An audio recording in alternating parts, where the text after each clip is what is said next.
Hey guys, this is Mark Rodriguez here. And Paige. Yes, and you're watching another episode of WWE AFtershock. We review the pay-per-views of WWE available on the WWE Network. As you can see, Paige. Plug. Yes, you can see Paige is very excited. So yes, we did have. There's 2 this month, and if you're a new member for WWE Network, you get the whole month of May free. Yay! So 2 free pay-per-views and free access to the network, where you can all see the same shit, but just different wrestling, Raw, SmackDown, and every other crap. Yes. So, yes, we have WWE Payback, and basically that's the main theme. It's revenge, payback. All these guys coming back for one more, whatever. And then this month we do have WWE Elimination Chamber, but of course we'll talk more about that. Same stuff again, yeah, probably. We'll talk more about that when we get closer to it. It's on May 31st, so don't miss it, guys. But anyways, as for Payback, lots of matches here. Some are actually pretty awesome, so let's kind of get down to it. The first one I was actually surprised. Well, let's start with pregame, which we missed the first match. Well, there's another match. Yeah, we missed the first match and we caught the second match. Oh! Remember how I was trying to get that stupid video up? The first match was R-Truth Boo versus Stardust. Okay, so yeah, so I guess we totally missed that one. I didn't know. Because usually in the kickoff show, you only have one match, not 2. So R-Truth won against Stardust. Gag me. Yeah, well, I totally missed that one, but I guess, Stardust, whatever. We're not really missing that much. Gag me. I can't stand R-Truth. Yes. Now, this other match was also in the kickoff show, but I was kind of surprised that it was in the kickoff show and not like the actual thing, because they're trying to make a big deal out of it.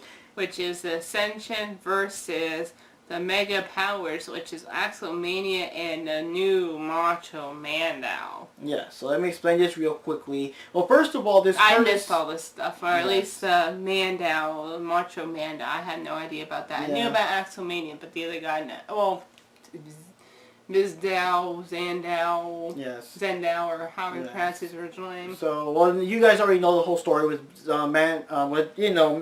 Mizdow and Sandow, the Miz, all that stuff. You can see our past videos and other pay-per-views and how that went about. One thing is the whole Curtis acting like Hulk Hogan. I don't know why. I forgot if it was either a pay-per-view or one of those Raw episodes where Hogan himself came up there and beat him with, what's his name, Snoop Dogg and everything. And I thought that was the end of it. I thought that was like, okay, now we're done. Now we learned this lesson. But no, he's still doing the Axelmania stuff. So he actually dressed up like the Hulk. Yes, in the episode... Or Hulk Hogan, I mean. Yes, in the episode of SmackDown, the last Thursday... I slept through. Yes, we had like a match. It was going to be, Macho Mandow against, Axelmania and everything. And they fought for a bit, but then the Ascension came down and started dissing both of them. Started saying that both Hogan and Macho Man suck too and stuff. So they kind of shook hands, got together, beat the Ascension, and of course that led to this match. But... well, first of all, very disappointing because it was like, I mean, the kickoff show was like, what, 9 minutes to finish, and it's like this match, and I'm saying, really, you're going to put the match now, like 9 minutes the pay-per-view is going to start, and then to make it worse, Ascension actually won. Well, it take 2 minutes and 15 seconds. Yeah, so that was kind of disappointing. I was hoping they were making a big deal out of it. I don't really care about Axel, but, I mean, at least Sandow's a bit more interesting. At least with them together, they could have, I don't know. Okay. It's weird. I know. Yes. So now let's get, the actual pay-per-view, the actual, Okay, Payback. The first match was Sheamus versus Dolph Ziggler. Dolph Ziggler. Singles match. I don't know who counted to. Probably Dolph against Sheamus for revenge. Yeah, well, it was Payback because if you guys remember the whole Kiss Me Arse match, in which Ziggler did beat Sheamus, but Sheamus still like cheated and still, basically wiped his ass over the guy's face and everything. He all that stuff. So now it's Payback, and now, during the match, Ziggler actually got Sheamus down or whatever, and then now it's his turn to make Sheamus kiss his ass like he should have in the other pay-per-view. And of course, you had this funny moment. Sheamus just freaked out. He ran out and everything. He was gagging. He grabbed random water bottle from someone in the audience and drank and spat it out and all that theatrical stuff. But unfortunately, in the end of the match, Sheamus still won the match. So it's like he won the match, but at least Ziggler still made him kiss his ass anyway. So it's kind of like a, win-win, win-lose. To be honest, I didn't care. Well, most of this I didn't care till pretty much the last one, even though I still didn't pay attention to it too much. It's just the same stuff, different day. I don't care anymore. It's just getting old fast. Mm. The next one is a new... Get away! Go, go, go. Shoot. I'm going to read it. The New Day. New Day sucks. Okay. Versus Tyson Kidd and Cesaro. Yes, I hate which them is both. a 2 out of 3 falls tag team match for the tag team championship. Yeah, so basically that's how it is. Whoever pins the other guys like Twice, or 2 times, 2 out of 3, wins. And yeah, so they were fighting it out and everything. And Cesaro and them won the first time. New Day won the second time. So it's of course like the big who's gonna win the last one. And who's gonna win the last one? You mean? Okay, so the very last thing. It was, controversial finish, all that kind of stuff, was that during the fight, well, the legal men of New Day, in this case, because he kind of switch around sometimes, was Big E and Kofi Kingston, but during the match, fighting and whatever, Xavier Woods got in there and pinned, I forgot which one, Cesaro, Ty, one of them, and the referee counted 1, 2, 3 without noticing there was actually Xavier and not Kofi, and they won the match that way, and that's kind of cheating. That did kind of leave a bad taste in my mouth. I mean, I know I hate the other guys too. And it wasn't the tea we drank.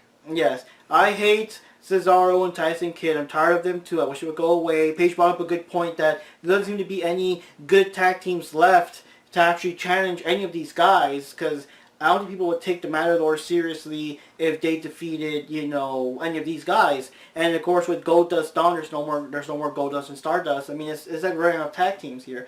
But the only credit in the whole match that I give, considering the fact that I hate Tyson Kidd and all them, is that was pretty awesome when Kofi Kingston jumped off the rope and Tyson did a very well-timed standing, like jumping drop kick that kicked him right in the gut, right in the middle of the air. I gotta admit, that was cool. Good. That was cool. Despite the fact they can't stand him, that was pretty cool.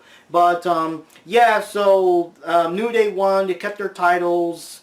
I guess it'll just be Cesaro and them over and over because there just isn't any other tag team. I guess maybe the Luchador guys, the new ones, I forgot what their names are. They'll probably hate me for this, but maybe they could beat them. I don't know. They're like the only ones left that could maybe do an impression until whenever the Usos come back, I guess. What happened to them? I heard they got injured during one of the matches or something. Whatever match they were in. Everybody, all the good people are gone.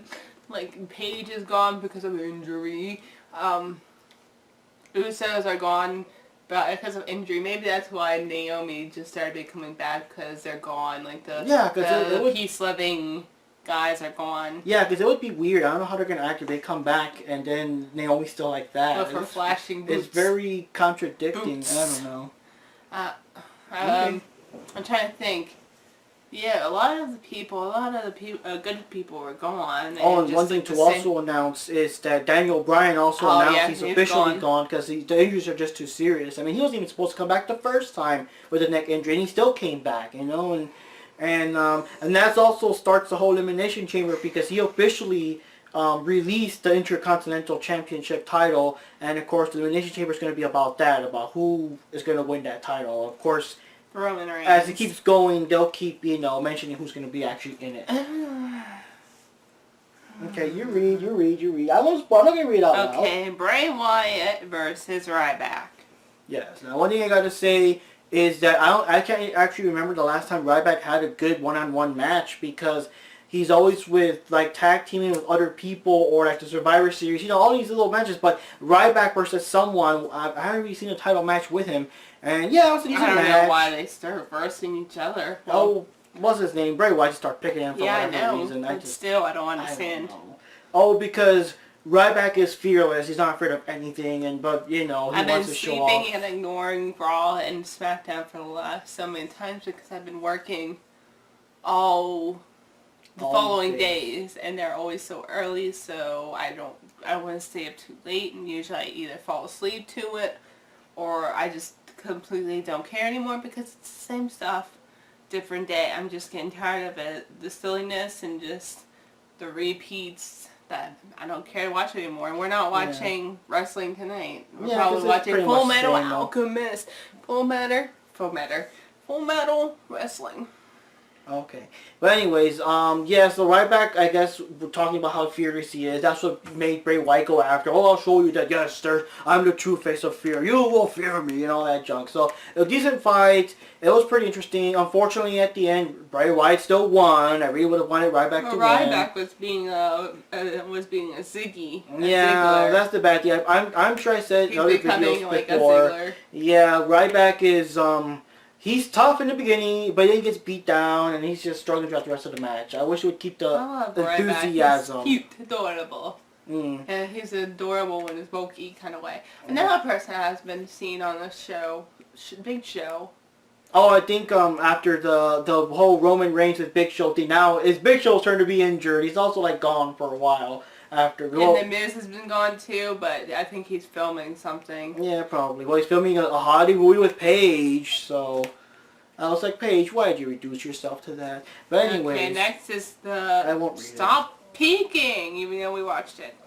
Naomi with her new bodyguard, Tamina, against the Bella twins. What do you expect more than that? Yeah, so you know, Naomi's still bad. Now to make it a little different, she has Tamina Snuka. And I know it's a tag team match, too. Yes, tag team match. And she's related to the legendary Johnny Superfly Snuka from back in the day. I don't know if she's his daughter or something like that. I don't want to be wrong. But I know they're related, obviously, same last name. And I do know that for a while, back in the day, she was actually like AJ Lee's bodyguard and stuff like that. So I guess now she's like Naomi's tag team partner. Of course, she's a bigger woman there. So she's like a bit more different, a bit more of a powerhouse to fight against. And, you know, yeah, Naomi had her freaky, multicolored, flashing neon boot things and whatever. And, yeah, it was a decent match. And at the end, Naomi won and all that stuff. But again, it's like the same old thing. I kind of skipped John Cena, but oh well. Oh, okay, well, yeah, we'll get to it. But the thing is, it's also kind of tiring because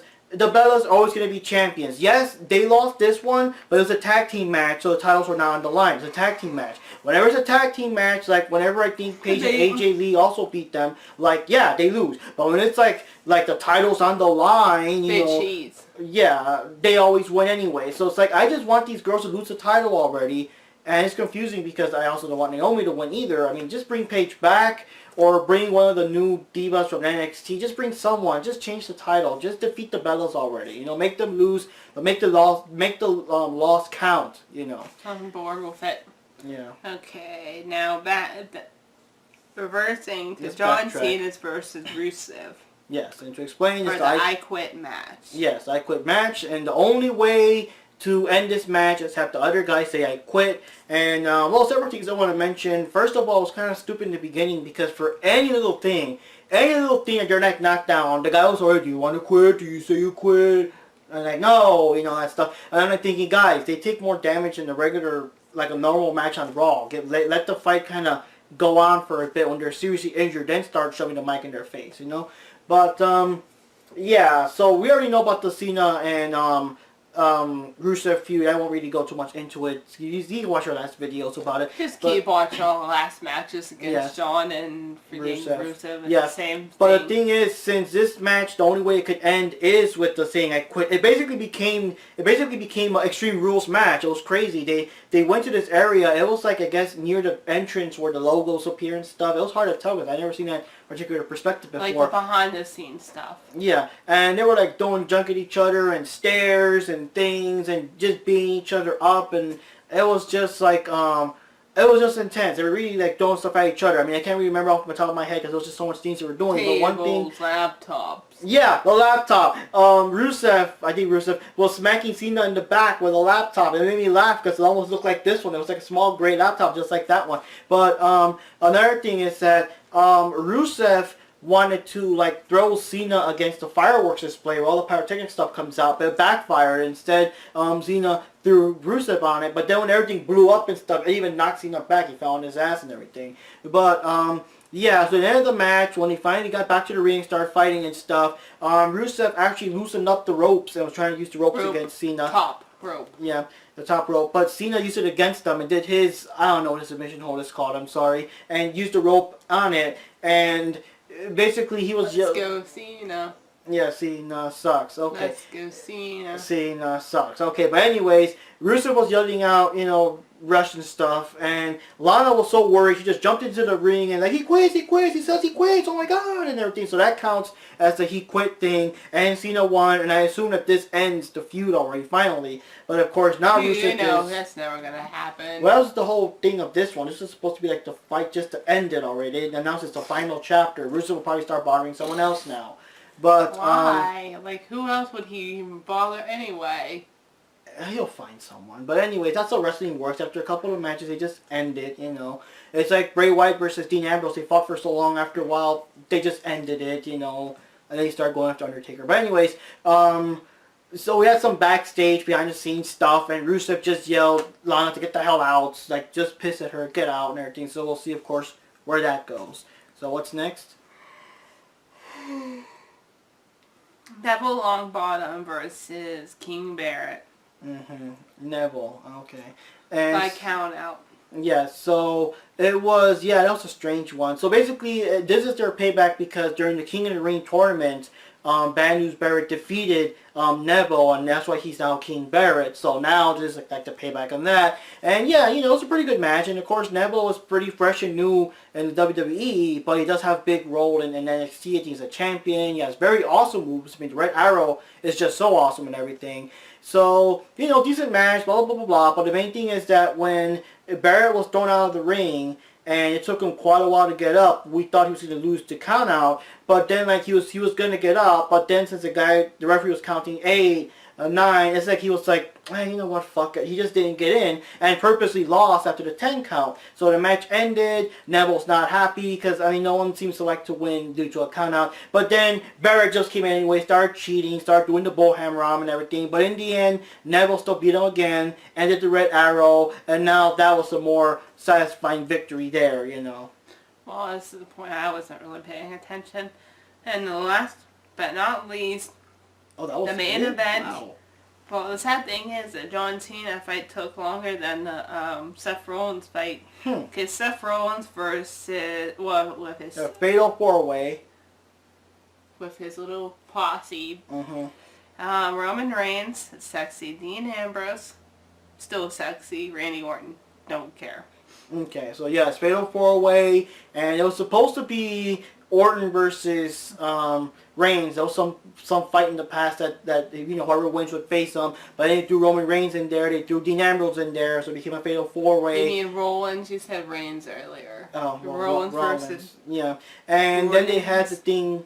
Rollins. Okay, then they had the thing where Kane had to cheat and help, and we've been seeing lots of back and forth of Kane being pissed off and being against Rollins and not helping and blah, blah, blah. So they did a stipulation also that if Seth Rollins does not win the match, if anyone else wins the match, Kane will be fired from being director of operations or whatever. And also, in a fatal 4-way match, you guys probably know this, but I'll just say it anyway, whoever pins anyone wins. So you don't necessarily have to pin Rollins. You could just have Dean Ambrose pin Orton and he could win that way, So it was very dangerous. So yeah, season 5, lots of fighting, lots of stuff. I mean, one thing that did kind of stand out, was kind of funny, was that, that Rollins... Reigns and Ambrose all took down Randy Orton, and there was a brief, I guess, Shield reunion moment, they were actually working together at least for that moment, and yeah, so everyone's cheering. Rollins tried to hit Rollins, I keep calling Rollins. That triple fist thing they always do when they used to be together, but, like you were saying, it looks like they're both going to kill him and everything, so Reigns and Ambrose take them down and everything. So it was a big fight and everything. Randy Orton was knocked out. He was pretty out for most of the second half of the match, basically. And the thing that got me was that Kane, despite all his whatevers, he still went here to help anyways. He still went here to chokeslam all the other people. I think he was one that took out Orton. And at the end of the day, despite everything, Seth Rollins still won the match. I kind of forgot who he pinned or whatever. I think he pinned Reigns or someone, but I just got sick of it. Orton. I think it was Orton. Yeah. Reigns and Kane. are out, and Dean Ambrose is gone. So Dean Ambrose and Roman Reigns is gone. I remember Randy was fighting against Seth, and I'm like, I don't want Randy to win. I want Roman or even Ambrose to win. Yeah. But yeah, Orton started doing RKOs to everybody and stuff. But at the end, Reigns still won. No, what's his name? Rollins still won, and it just pissed me off because I don't know. I know it took a long time to build him up and whatever, and my friends at work are telling me that they're not gonna, make him champion and make him lose it so quickly. But I'm just so sick of him. He's such a whiny little bitch. Every match against him is an automatic handicap match because you're always going to fight with him, the stupid security guards, Kane, and sometimes Big Show. In this case, no, because he was injured, but still Big Show. And I'm just so sick of it. This was a pretty good match. Anyone, as much as I hate Orton, at least he could have beat him. They made him look so powerful before. Now he's like so. Reigns, all this stuff that he went through to try to get the championship belt, and they take it from him. And this could have been a good shot for him to get it back, Or even Ambrose. I really didn't think Ambrose was going to win anyways, but everybody was really rooting him on. I mean, you could even see in the audience that when they came to the ring, they were kind of sort of cheering for Orton. But when Reigns came in, everybody was like, whatever. When Ambrose came in, everybody was like, everybody really wanted those two, either one of those two to win. So I'm just really sick of it. I'm just whatever. Then Kane, that was a waste of time. A lot of stuff with him, like moping around. He hates Rollins. Will I help him? Won't I not help him? He even said about, unlike you, I don't need this job. Because technically speaking, even if he's not director of operations, he could have still fought as a normal wrestler or just really given an excuse to maybe bring the mask back. I don't know. But all the whatever, just you could go kiss ass and help Rollins win anyway. I mean, why even build up the tension and all that stuff if you're not going to do anything with it, It's just, that was the thing. So basically, if I had to say something about the matches, probably the best match was probably the Cena versus Rusev match, just because how crazy and intense it got with all the stuff they were breaking. And I mean, slapping someone with a laptop in the back, all that stuff. It just got intense. Can I demonstrate? No. But that was probably the most intense match of the whole lot, to tell you the truth. And probably Neville versus... Long Bottom? Yes, because Neville versus Bad News, because it's always cool to see Neville fight, basically. It is cool to see Neville fight. I would like the Ryback versus... what's his name? Bray Wyatt match a little bit more if Ryback actually won, but we'll see. So anyways, guys, yeah, that wraps up our reviews. Any other thoughts you want to say about the pay-per-view? Nope. I really have not seen any comments yet, so I haven't seen the reviews what other people thought, like how sometimes we see how people hated the pay-per-view or they loved it or whatever, but we don't know. But as I said before, next pay-per-view would be May 31st, Elimination Chamber, due to, what's his name, Daniel Bryan giving up his title. Now we're going to have these other guys fight it out, and of course they'll start announcing who of all's going to be in it. And there's also going to be, hold on, a tag team version of the Elimination match with the New Day and them. So we'll also see who's going to be in that. Okay. So anyways, guys, that's the end of WWE AFtershock. This is Mark Rodriguez here. Fast forward, Paige. Yep. And see y'all next time. We'll see you in the ring.